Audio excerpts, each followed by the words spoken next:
Hello దోస్తులు, చూస్తున్నారు కదా ఎంత అందంగా ఉన్నదో మన మునగ చెట్టు. అదే మాదిరిగా పూత పట్టేస్తుంది.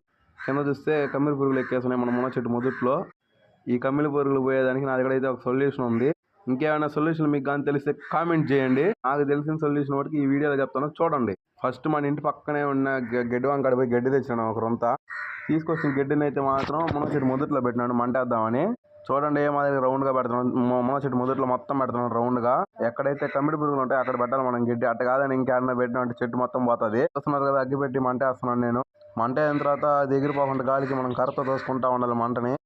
అదే మాదిరిగా మా ఇంటి పక్కన గోడ ఉన్నది. గోడ పక్కనే మునగ చెట్టు, టెంకాయ చెట్టు ఉన్నది. చూస్తున్నారు కదా ఎట్ట మంట వేస్తున్నాను నేను. చూస్తున్నారు కదా ఏ మాదిరిగా అయితే మంట వేస్తున్నాను. అదే డోర్ వేస్తున్నాను, గాలికి ఆడ వెళ్ళిపోతుంది. పక్కన గడ్డివా ఉన్నది మన ఇంటి పక్కన. అది కానీ దగ్గర 20,000-30,000 మన నెత్తిన పడుతుంది. అందువల్ల నేను కలిపేసాను. ఇప్పుడు చూడండి, పుల్ల తీసుకొచ్చి అంతా దగ్గరికి దోస్తునేటప్పటికి ఈ లోపల టెంకాయ చెట్టుకి అంటుకునేసింది. ఒక పప్పు మా అమ్మ అరుపులు మా చెట్టు అంటుకోపోయింది టెంకాయ చెట్టు. ఒకదానికి మంట పెడితే ఇంకో దానికి అంటుకునేసింది. అట్లా ఉంటుంది మన ప్లాన్లన్నీ. టెంకాయ చెట్టుకి ఏమైందని తెలుసుకోవాలనుకుంటే పార్ట్ 2 కోసం వెయిట్ చేయండి. సరే ఉంటా, బాయ్. పోత సబ్స్క్రైబ్ చేయండి బ్రో.